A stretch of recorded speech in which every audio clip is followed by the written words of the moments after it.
Welcome back and thanks for staying with us. A promising young man, a bright student, a gifted speaker whose talent had already earned him recognition at the state level. But then his life happened. His mother fell ill and eventually died. With the person who was supporting him and his education gone, Richard Abraham could no longer sit for his WAEC. His education was interrupted and survival became the priority. Today, the young man, once celebrated for his exceptional speaking ability, is reportedly working as a bricklayer while hoping for an opportunity to return to school.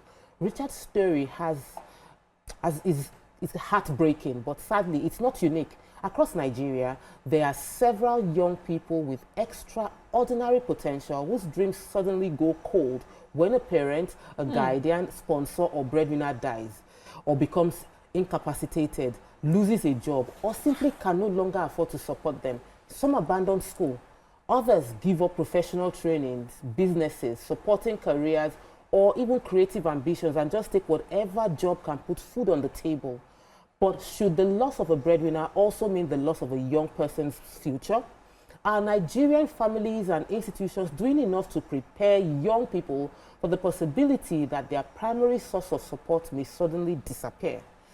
And when calamity strikes, whose responsibility is it to ensure that the talent doesn't become another casualty of poverty? Today we ask, when the breadwinner is gone, how can young Nigerians keep their dreams alive?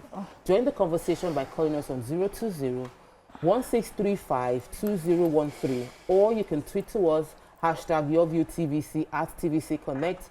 Drop your comments on YouTube and contribute to the conversation. I'd like to call for the video. Let's watch. Richard, it's nice meeting you. It's my pleasure too. Okay, so it's nice seeing you again, but I was kind of surprised seeing you around Poly. So what actually happened? Mind telling me the story briefly? Because the last time I saw you was during our debate in 2022. So what actually happened after that? I'd say life kicked in. Life kicked in. Life happened. Life happened. Okay, so did you write your WAEC? I couldn't. You couldn't write your WAEC? That was the period I lost my mom. You lost your mom. You were meant to write your WAEC what year? I was supposed to write it in 2023. Okay. That's when my mom fell sick. Okay. I was started working at car washes first. Car wash. And then that's the first time I started serving medicine. Okay. And then tried pouring concrete the next year after she died. I started following kitchen organizations to cook for ceremonies and stuff like that. So okay. And then up to this year, so I've been doing this. I'll just say this is my survival instinct. Survival instinct. That's a nice one. It's okay, Richard. Is there an adage, an idiom that says that the downfall of a man is not the end of him? Richard, it's nice meeting you. So that's it. That's Richard. Life happened to Richard and it seems to have disrupted his life. And the conversation for us now is, this is not unique. This is not the first time we're hearing stories like this, but we're seeing a video of the person and we can hear him speaking so eloquently. Nima, okay, how can we prevent this kind of thing from happening? Life. No, we can't prevent life, but like from it, just disrupting. Oh, okay, so for well-informed parents, and I've even seen when well-informed parents will put structure down and the structure fail because when life happens, it's not you that will execute your plan. It's human being. You know, it's human being. Even let me even say it here. I put money somewhere in an institution towards my kids. I've been trying to get my emails. I've not seen them. I've been calling my person, the contact person with the agency forever. The phone will even ring. They don't even used to answer me. You know, so I'm just looking for time. God forbid I go and die now. That's it. That's it. The kids would have heard because I've told them I did this. They would have heard, but nobody there. Although their father is in trust for them. So I don't know. These things happen. Recently, I'm pushing. My dad used to buy shares, a lot of shares, thinking that he would say that when you people grow up, you can find those shares. And recently we're just linking this new code that was given by the stock exchange, and somebody is supposed to help me gather it. We're just working on it, but it's not because people didn't plan. You know, and even the letter of administration we did for him, after giving it to the bank forever, is this year they finally created an estate account. So a lot of things just keep happening that delay these things, not because people do not plan. So that's why I want to call it life. Yes. I just believe as a person that whatever it is that is a trial for you is part of your story to create the you that in preparation. Everything that happens is meant to form you. And I love this young man. Other people will just be sitting down calling everybody, since my daddy died, since my mommy died. He's moving on, he's pushing on. You know, yeah, and his story is looking more like a success story because, you know, some people will have these stories of how they were in fact, it was an hopeless situation the moment their breadwinner died. But they pushed through, they were able to push through. So resilience and character building is even much more an inheritance than, you know, money and wealth and everything. You know. But if you raise the child well, even without leaving them something, the legacy of your name and everything can build, and then if you can see, if truly they see from above, they'll be proud of their children. So I think same, as sad as it may seem today, you know, because I understand losing a parent where your life seems to be going a certain way, and then losing the parent and everything changes. And that period between when that happens till you get to where you start to breathe again, it can be long and torturous. Some people may have family that they are able to support you. Some people may be going through this in a country where government have put structures on ground that is able to support you. So yes, you may not live in luxury, you may not find, things may not be as convenient, but at least there's a structure that helps you. Here in our country and in Africa mainly, you know, family, you hope that you have family, but as we said earlier, family made up of human beings. You just never know. You never know what will happen when the person that connects you to the family left behind, how they will deal with you. If they are willing to take you on as theirs, or they find you as just an inconvenience. But as Nima said, I also know that this period, as long as he continues to push ahead, he understands that this is not where I'm meant to be. And from what he said, this is my you know, I'm trying to survive. As long as he understands that this is just a trying period, and this is him trying to survive, and this is not where I'm meant to be, I know that he will go somewhere.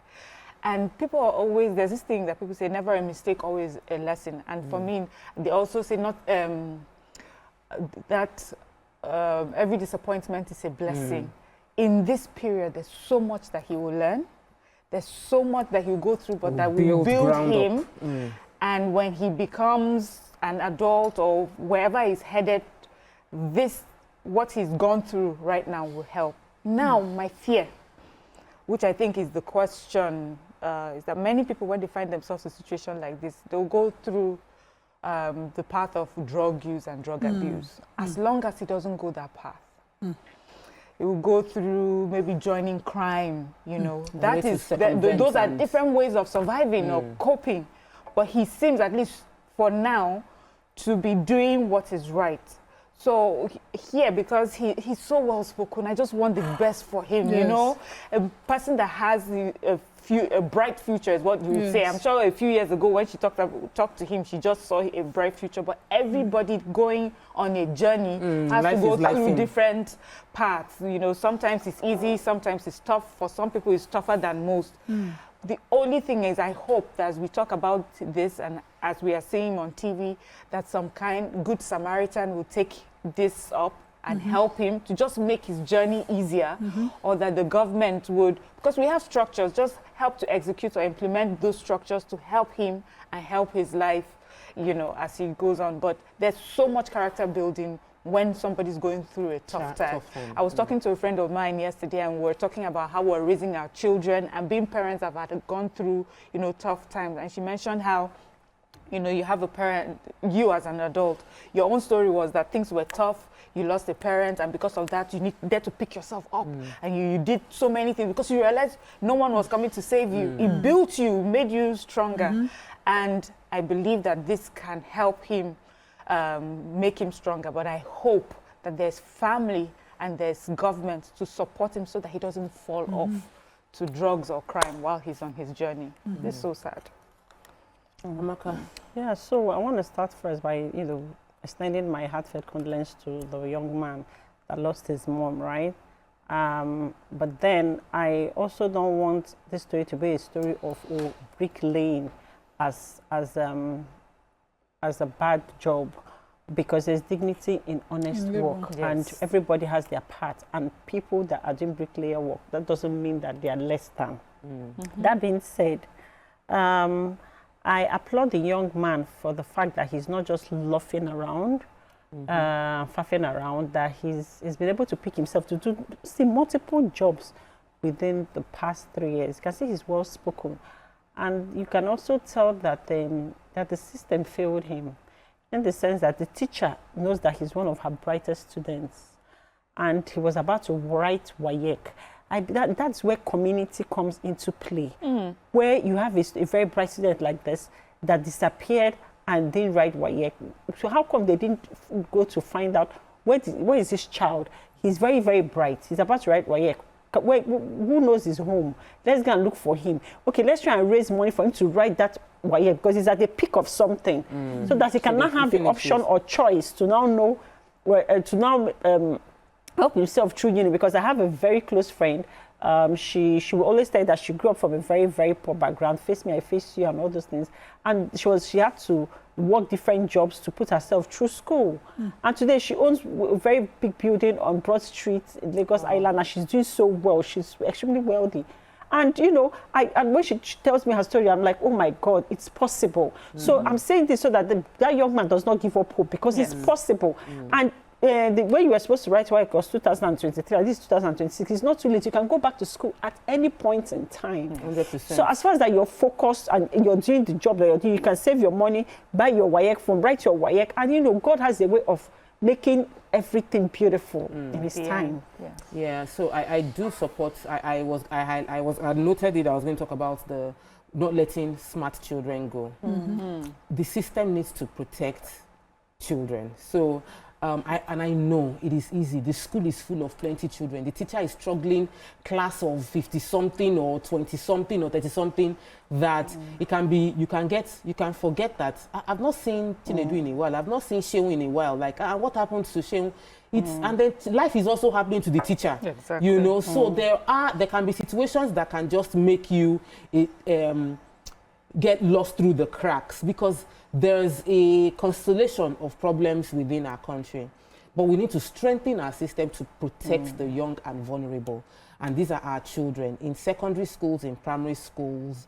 Many government officials, many governors, they say, oh, we cover your WAEC bills. Like, they will say, don't pay for WAEC, because we know that there was a large number of Nigerian students who, because of WAEC, just to pay that examination fee, they did not write the exam, because there was no way they could pay, even when they get free education. We also have NEL funds to support. So there are some policies being done. We just need to synchronize the policies better, so that we have less Richards on our streets who life happened and then they cannot pull it back together again. However, the inspiring thing is there are many people. On Saturday, I mentioned I went to Wealth Summit, and one of the conveners of the event, the company, they own a real estate company, 2 co-founders. And I've always known that. I read his book. He's an inner boy. From GSS2, they brought him from the village to Lagos. He was hustling, and somebody died. He went back to the village. He didn't finish secondary school. I just found out on Saturday that his company had already done over ₦1 billion in turnover before he went back to go and write WAEC. Imagine that. He had done bricklayer work. He carried Pongpong on Dr. Olumide Emmanuel's church building site. And he showed himself smart, and he was mentored. So he's someone that has hustled, became a supervisor on the site work, went into selling Dr. Olumide Emmanuel's books and CDs, got the books and read the books, And from there, started building himself to the point where they have now built a very successful company. From the company, he went back to school, went back to the university, doing his business, and his story, I had goosebumps listening to that part, because I knew that he hustled, but I didn't know how deep it had to come out from. So yes, let's not look down on Richard, because Richard's story is going to inspire people, and I'm happy there's a video showing Richard's journey, so that when the story arrives, he will refer back to this story. But he needs mentorship, because what most likely people will do now is to gather money for him, which is not a bad thing, but it's not the solution on its own. Oh, let's send him to school and all of that. There are many Richards. Nima mentioned she's going to be the brand ambassador for a foster child foundation that is supporting children like this, so that they don't fall by the wayside. That's where we need to direct the money to. So we can now donate 50 billion naira or 50 million naira to a Richard, when there are many institutions that should be supported. But let's go back to the sick parents. What kind of support system do you feel that Nigeria should put in place for sick? But let me take Bridget, then we answer, because I think sickness tends to just scatter everything. But Bridget, let's hear your contribution before we go into support systems. And they'll still go and steal the money from them. They will steal the money, and the false accusation will come on them that they are criminals when they are not criminals, and they are struggling for their survival. So that's my contribution. Government should do something. Individuals should also do something in that school that the child is attending. They should assist them to finish their first living school certificate, because first living school certificate, they have a long way to go. They can use it to work in local government, and while they are working, they will be schooling. I school in Uniben, and there's a work study program I did. Even when my father is alive, I use it to assist myself. This boy is even happy in this work he's doing. What I'm seeing there, is it not a shovel he's using to assist himself? So please, I am begging. That school that the child has finished, they should assist him. After all, when he was in school, the parents were struggling to pay his school fees. They should assist him to make sure he finishes his first school certificate. Thank you so much, Bridget. Someone was even commenting that government should make secondary school education compulsory. And you must track the data. If 100 people started GSS1, ensure those 100 finish SS3. Of a private school now, I like what the caller said. This is one of your brightest students. If one thing or the other should have... At least that. You should know that the road is right in WAEC in that school. The school should have ensured, instead of finding him... well done to the teacher that found him. But this is a dent on the school's image. Because I know we are all parents, we sit on schools, and in my child's school, we have a charity fund, pool fund that we do. If a child is in 2-3 years to final year in the school, some even from the very young age, if a parent or they found both parents dead or ill, they pull from that fund, and if they stretch it for too far, they inform us at the PTA meeting we have another child. And donate. So any child, I love the part that any child that they enter together, they start together, and they finish together in that school. It's not easy for the school. It's not easy for... We had a child, one of our child, who was not on the school bus system in school, and he was going home with his sister on a bike. They were involved in an accident. They stretch every parent. So after you pay fees, everybody will be reminded that there's that child in hospital and the parents are indigent. There's no indigent child in that school that is called indigent based on school fees. You will not even know the school. There's a pool of funds for that. And school, the owners of the school, that's the ethos of the school, the value of the school. It's not all schools that think that way. But every private school should be able to have, if a private school should be able to have, even if it's 1, 2, 3, or 5 slots for scholarship scheme. If you're private... But in a poor country, you cannot do enough. So why are you giving back in terms of, how are you giving back? There must be, so what's your... Because these are the questions I would ask if I'm sending my child to a school, to a private school. I want to know the values the school, the teacher, they stand for. Because are you teaching my kids? Yes, I teach. It's not just curriculum. I'm teaching my kids kindness and how to help their mates. And education is not just about book. There's so much surrounding that. And then this is also where the local government comes into play. If we have functioning local government councils now, this is where something like this happens. The young boy can now go to the local government council to say, this is my plight, as in, I'm a bright student. I'm about to write to WAEC. can they raise YX fee or things like anyhow it is, or even if they tell him come and be working at the council and then go to school, or after we pay these fees, when you finish your YA, you have to come and work here for 1 year, you know. But there need to be options, and that's why we have the local. But we don't know Mayowa's call, and I'll come to Mariam. Mayowa, welcome to the show. Good morning. Hello. Good morning. Good morning. Good morning. I want to appreciate this morning. This topic like this is so pathetic, and it touches my heart.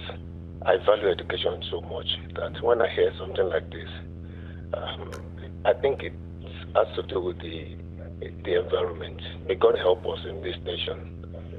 There is need for the government to put something in place for situations like this. From kindergarten to primary to secondary education should be made compulsory, no matter the situation. Every school, including the private schools, should be compelled to report wherever they have issues with, especially when it comes to writing school SAT, SSC. Every student should be allowed to write it, no matter where you belong, be either private or public. Imagine this kind of this boy. I so much appreciate the fact that happily is doing something happily, and I won't mind if I can get across to him. I can sponsor his GCE and JAMB. Okay. Let him step up, and he can still continue with what he's doing. But he needs to do something now with his life. You know, if you are reading every day, you keep refreshing your brain, and you'll be able to face academic challenges. He needs to be doing something. Yes. What he's doing is okay. At least he's not stealing, and he's not being wayward, which I sincerely appreciate.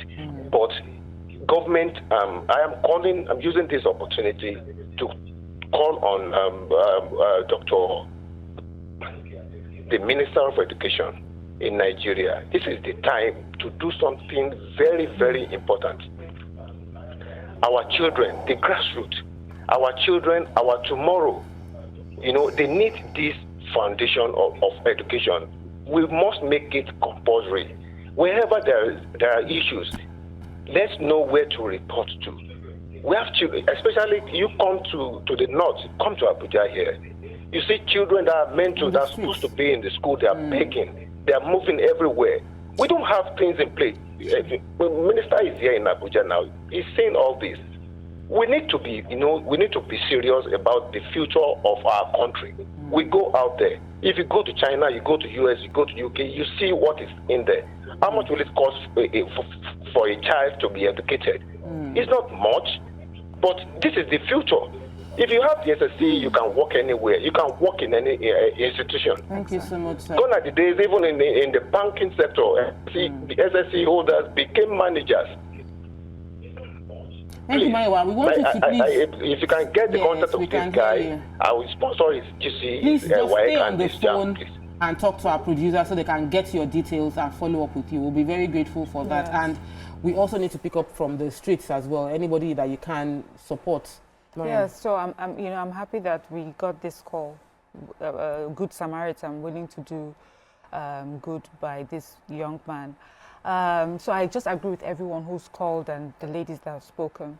He should have written his SSC, his YX. Minimum. That's minimum.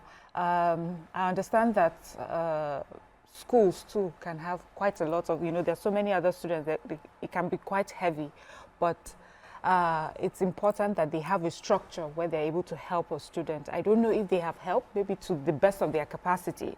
That teacher, yes, she put a video of him because that's what a lot of us support. That's what a lot of us do right now. Let's put you on social media, maybe with some good Samaritan. But I wish, that there was a better structure that didn't require him to have to even be on social media for us to help him. That there was that we have a system that the vulnerable can rely on.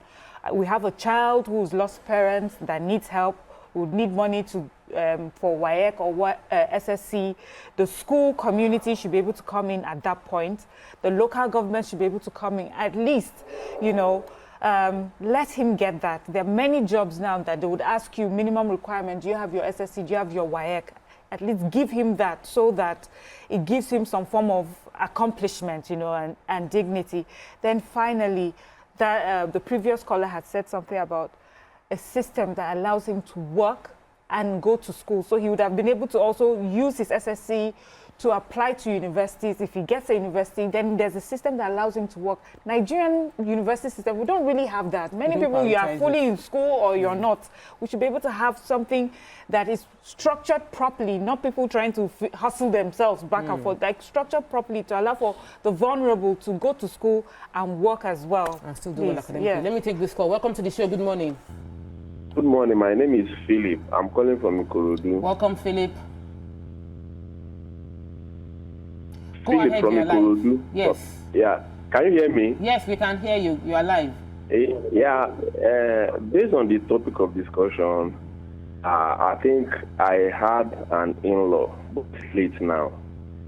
He has similar experience. He was married to my younger sister, and he was into music.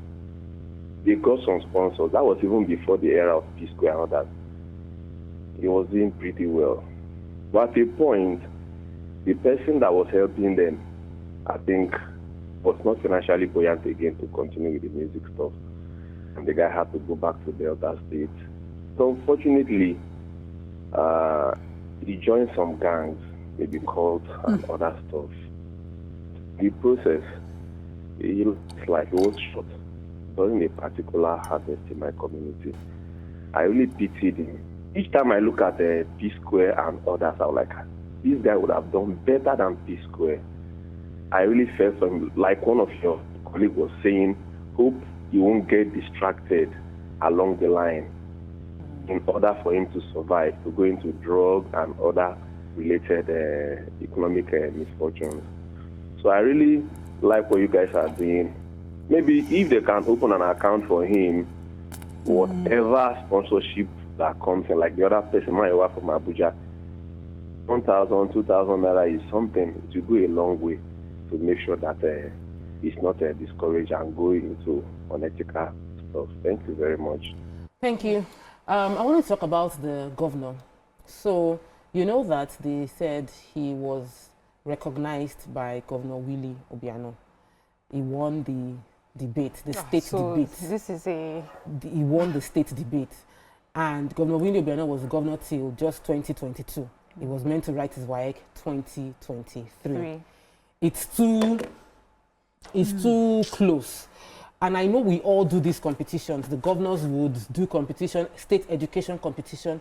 Currently, we have BBN going on. Those people make ridiculous amounts of money. So if somebody wins a state competition, what does he get? How are we rewarding excellence academically? And what do we give? Do we get enough brand sponsorship to reward academic excellence? We still have cases where school debates, science competition, they will get one laptop and 500,000 naira, and somebody will come and dance, and the person that dances very well, 5 million and all of that. So there's disparity in how we as a country reward academic excellence, and yet we know that we need more children actively engaged in productive academic excellence. So I would love the governor to be the current governor of Anambra State, knowing that this guy got an award just a few years back, to step in to ensure he's protected and he gets to university all through without having to worry about, maybe he's even taking care of siblings. I have a strong feeling that the hustle is that he has to take care of his younger one as well. At what age? So education is education and is important, but I don't believe Western education is the only form of education that can better this boy's life. As an Igbo boy from Anambra State, if he was doing the usual apprenticeship, he might be more skilled in how to market, distribute, commercial, and all of that. than every of the education. But it is heartbreaking to know that governors do these performances, except for Lagos State, because I know the first spelling bee winner. I know where she is today. She's my friend. Let me take and this you know, they supported and you know. Yes, Lagos supports. So and they have evidence. If you win yes, debate or you win, everywhere. they so support you through university. Take a call? Yes, let me take Blessing. Welcome to the show. Good morning, Blessing. Yeah, good morning. Good morning to you ladies over there. Good morning. Yeah. Hello? We can hear you, you're live. Okay. I really feel for this boy. Though everybody has think that the government should have done something, but I feel that the first people that were supposed to have helped this boy was that school. Because before government, and from what I'm seeing, is like maybe the boy attended a private school. Some years back in my son's school, in the second term, my son was in primary 5. So his classmate's father died. So the school PTA now informed me that a student that was second term lost his father, that we should please help so that the boy can even complete the third term in school before going to secondary school. So they encourage us parents to contribute any amount so that for the boys third term. So people were contributing. So I got back. When I heard information, I found that please, we can help this boy. So I now spoke to the head teacher privately. I just told the woman we will symbolically pay the boys third term fee. That now should not be. All the ones that other parents are contributing, they can still gather it from this school at least. Maybe the first and secondary school, they will use that money. And that was how we ate that boy. My husband and I paid for the boys' substance symbolically, and the money other parents raised in the school was used first year in secondary school. So I think that school, they really, for the boys, even one of their brightest students, maybe there will have even be a parent that will have been able to single-handedly. They knew. Thank you so much. The boy. In fact, thank God people are ready to help the boy. I'm really happy. And God will raise that boy. Amen. Thank you very much. Thank you. If they knew, but he wasn't feeling fine. That's why I want to talk about the sickness, because sometimes sicknesses, you think, okay, they will recover, and then the person dies. How much they would have put towards that treatment before the person even passed. Yes. So sicknesses can be a drain for many people. And going through vocational skills or technical routes too. There's nothing wrong in that. You understand? Not everybody will be a doctor. Not everybody will be a nurse. No. For the, vocational skills, it's amazing. Just take responsibility. My brother studied abroad, did everything, and today he's a carpenter with different factories. So it's as a so if he's towing that line and do it well, just do it well and excellence, and like you said, mentoring. So there's a part of education in learning the business of even when we finish, we are learning the business of law. We are struggling every day with it. So I think that he should be mentored. I think that that's what he needs. Yes, that mentorship, so that he does not these life issues does not derail him and overwhelm him. But I'm very disappointed in the performance governor that did not have a Ministry of Education that will follow up on a bright student, or a Ministry of Youth and Sports that will follow up on a bright student. He now face litigation. I don't think we have a structure that, because if they did, they'll just go there. Yeah, just move, but there isn't. So we have to do video, and then hope one governor sees you or one commissioner sees you. We should do better than that. Thank you so much, ladies. We've had a very beautiful show all through the week. And this one is really heartbreaking, and we hope the governors will step up. This is a good competition. Nobody falling behind, especially at secondary school level, is important. NELFund will handle university, but let's secondary schools be handled by the state governors. Thank you to all well-meaning Nigerians who are supporting Richard. Congratulations. And let's keep doing good. That's all we can take on today's show. We'll see you on Your View Pigeon tomorrow. You'll see us next week, Monday. Bye for now.